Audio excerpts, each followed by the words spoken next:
So, desidido ka na mag-file ng kaso. Desidido lahat. So, Lahat ng anak ko, desidido mo. Individually kami. Sige, pahawakan natin kay Paulo, sa inaanak mo. Oo. Kaming dalawa ang mag-aabogado sa'yo. Sige, okay. Ikaw naman talaga. Oh. Sige. Okay. Sige, magpahinga ka na. Sige, salamat. Salamat din. Magbabay. Tumatawag ko si PRD. Mr. President, kinukumusta ka? Kinukumusta ka ng mga kababayan natin? Live po tayo ngayon sa TikTok. Naka-live tayo sa TikTok. Nagla-live ako nung pumasok ka. Sabi nila, kumusta ka na raw ba, Mr. President? Mabuti naman tumawag ako sa iyo kasi yung alingan ni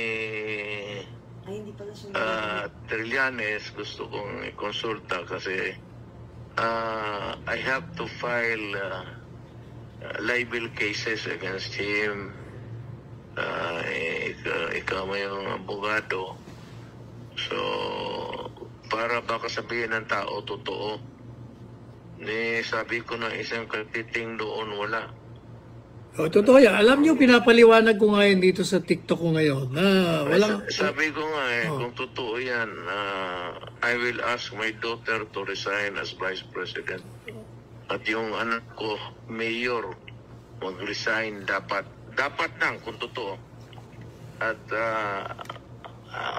ako, wala naman akong posisyon. Pero ngayon, para ayaw ko na lang magsalita, basta ako mag-file ng kaso. Patunayan niya sa korte kung puro kabalastugan na figures. Wrong spelling pa yung anak ng patutin. Wrong spelling pa.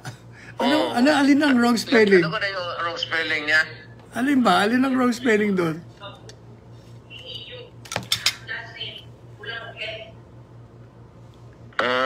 Yung kay Hanilet, kulang an N. Yung kay Paulo, kulang U. Wala. Anong gusto mong gawin ko? Papayala mo ng kaso? Ako, sa iyo, sa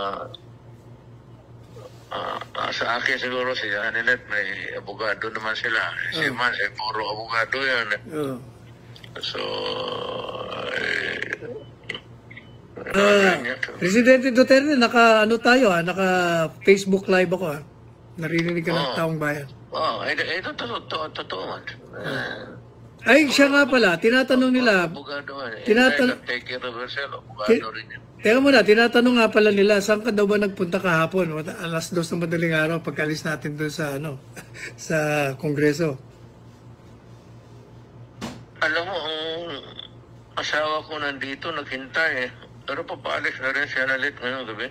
Pero teka muna, hindi ka na nagpunta sa kainan? Hindi ka na nag-dinner? Hindi ko na talaga kaya. Pero mo ilang oras yun? 12 hours para to. Anong 12 hours? Hindi lang 12 hours yun, 14 hours. 14 hours? 14, kasi nag-umpisa tayo ng 10:00. Natapos tayo 2:00 sa madaling araw. Paano? Di 14 hours. Hindi ko nga akalain na sa edad ko nito, kaya ko pa rin maglagalag. Hindi, alam mo, sabi ko sa kanila, waking hours mo yun eh. Ikaw gising na gising ka. Ayun, doon ako nakalamang. Ako... Night person ako. Ako nga falling asleep na nakakatulog. Buti nga, hindi ako nakita ng quad chairman. Baka nasabi, hoy, huwag kang matulog dito. Nakatulog nga ako ng ilang minuto. Ako wala naman sa awa ng Diyos kasi night person na ako. Tinatanong nila, bakit daw gusto mong sunggaban si si Trillanes? Hindi, alam mo, sa totoo lang, somebody should teach him a lesson in life. Nasanay kasi siya yung magkudita, kung ano-anong kalukuhan ang pinapasok niya sa buhay niya. Manira ng ibang tao, sirain yung puri, bali, and he gets away with it. Now, it's about time na kailan bigyan siya ng leksyon. Total, ito naman ang kalaban niya, ang totoo eh. Di umano yun, yung kanyang summary puro figures. Ang bangko ang magsabi kung mayroon o wala. Korte yan eh. Tsaka niwala nga siya, Sir President. Dapat malaman na tao, totoo at hindi. Yes, Lalo na si Inday. Sabi ko nga, fake na fake yun kasi unang-unang hindi mo alam kung anong bangko yun. Tsaka wala naman magbibigay ng bangko ng gano'n. May secrecy. Secrecy law. Pati kung totoo man yun, secrecy law pa rin. Tsaka nga pala, binanatan ka ni Noli de Castro. Wala ka daw isang salita. Bakit daw? Sinabi mo, sasayin ka ng waiver, tapos kinukontra mo. Kaya binira ko siya, sabi ko, Noli, ikaw ang pinaka-inutil na vice presidente ng bansa eh. Nagsasalita ka nang hindi mo alam. Alam mo ba ako na yung waiver ni Presidente Duterte, matagal niya nang ginawa yon nung 2016 pa. Kinover mo pa nga ako ko. Di ba nagbigay ka ng waiver? Tanda mo yung waiver? Kaya lang hindi ka ako nirelease kasi joint account. Yung isa, anak niya.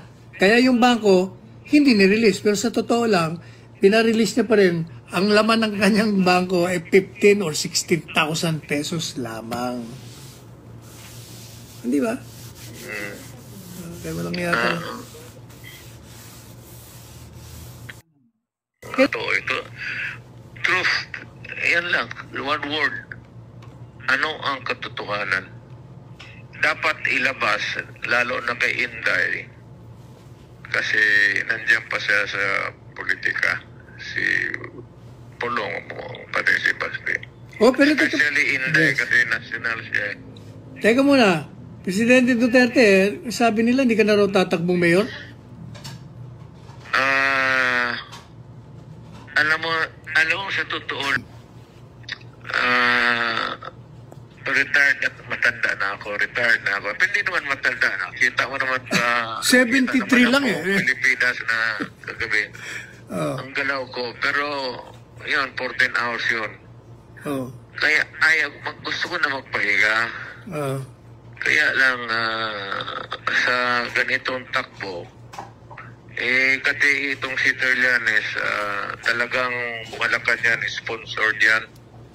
Hindi gagalaw yan ng gano'n yan. Walang pera yan. Ewan, nagtataka ako bakit ang Malacan yan na ginagawa naman na, wala naman kaming kasalanan sa kanila. Hindi naman ako nag-atake kay Presidente. Pero alam ko na si Trillanes nagtrabaho kay President Marcos. So, pagka ganon, mapipilitan akong tatakbo uli ng mayor.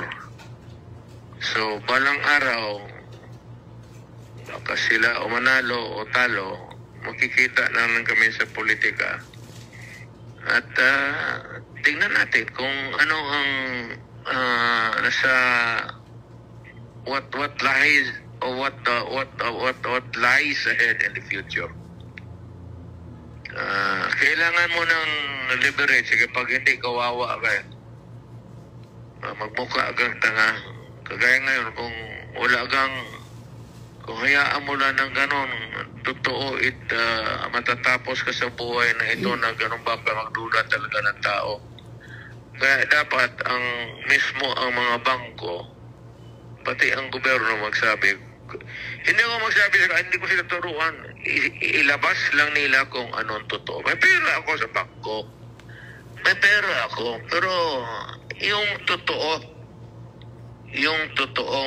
yung totoong amount at totoong bangko. Kasi actually, ang pinalalabas ni Trillanes, marami kang pera dahil marami kang ninakaw. Yun ang talagang propaganda laban sa iyo. Kaya, at saka yung sabi niya, drug money. Yun, isa pa yun. Dapat patunayan niya yan kasi mahabang kailangan niya i-link niya ako doon sa hanggang dulo ng daigdig kung saan yan.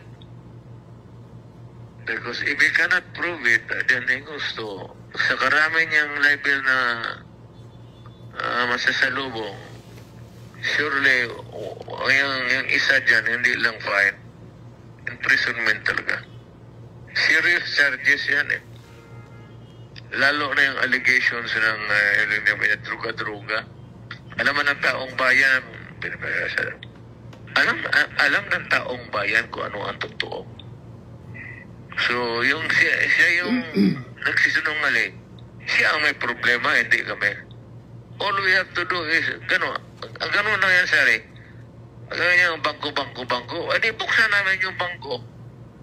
O, sabi ko, i-waiver, ibibigay ko yung waiver ko doon sa committee. O, sige, buksan ninyo. Tignan ninyo. Huwag lang ninyo isabi sa iba. Titignan ninyo. Ay, madali lang naman yan. Yan, ganon. O, sige, buksan natin. Ayun, i-prove ba niya yung ngayon? Drug money niya. So, Lifetime savings na pag retirement mo nandiyan. so, desidido ka na mag-file ng kaso. Decidido lahat. So, Lahat ng anak ko, decidido mo. Individually kami. Sige, pahawakan natin kay Paulo, sa inaanak mo. Oo. Kaming dalawa ang mag-aabogado sa'yo. Sige, okay. Ikaw naman talaga. Oh. Sige. Okay. Sige, magpahinga ka na. Sige.